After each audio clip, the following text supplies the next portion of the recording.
ng ID list kasi gusto ko na magpalit ng bagong ID list. So, matraffic ko dito ngayon guys. Kaso, wrong timing yung pagpunta ko sa office guys. Pagdating ko doon, yung in charge doon sa pagre-release ng ID list, nakalip. Oh my God! So, diba parang ako nag-tour dito sa may Santulan. Santulan lang ito guys. Sa unahan ko pa. So, ganito po katindi ngayon ang traffic dito sa Santulan. So, mag-i-MRT kami pa uwi. Kami tatlo. So, ayan ang tatlo. Ang dalawa kong kasama. So, tatlo kami ngayon naglalakad guys. Yung out namin kanina is 3 PM. So, pagkatapos namin ng duty, dumiretso kami dito sa may aming agency. So, kukuha sana ako ng ID list, no? Kasi mayroon tayong bagong ID. So, gusto ko sana palitan yung luma kong ID list. Pero na wrong timing. Paano kasi hindi rin ako nag-i-inform sa office na ganito. Pupunta ako bukas, kukuha ng ID list. So, diba? Na-surprise din ako kasi pumunta ako dito na walang inform sa kanila. So, ito na pala ako. So, isipin ko na lang na namasyal ako dito. No, mga tagal-tagal na rin ako nakabalik dito ulit, guys.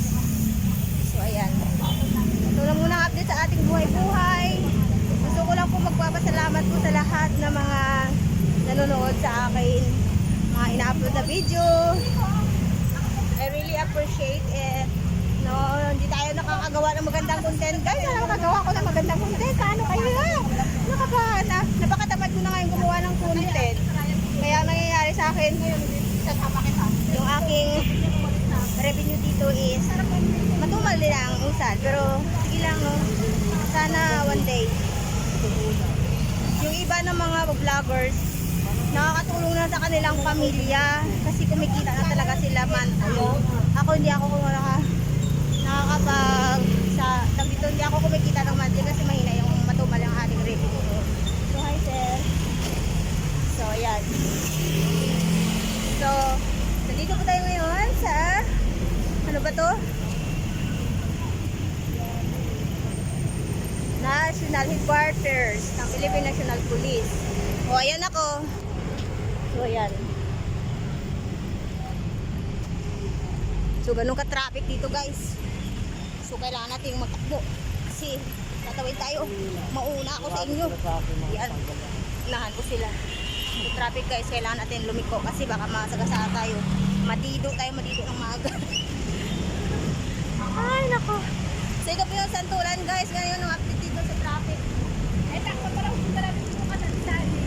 Ano rin tayo. Dumating na tayo. Oo, punta tayo doon. Tulma tayo ng payroll. So lumalaban ng aking noo guys ko na nalalagas ng ating buhok. Kakahanap buhay, hindi pa rin tayo umasinso. Nagba-vlogs pero hindi pa rin masyado kumikita. Nakapagsahod na ako dito sa YouTube. 2 taon nakaraan. So mga 2 years since nakasahod ako dito hanggang ngayon di pa ako nakasahod sa pangalawang sahod guys. Kasi yun nga yung mga content na ina-upload ko ay hindi maganda no. Saka hindi yung magagandang mga ginagawa kong content. Ano ba yan?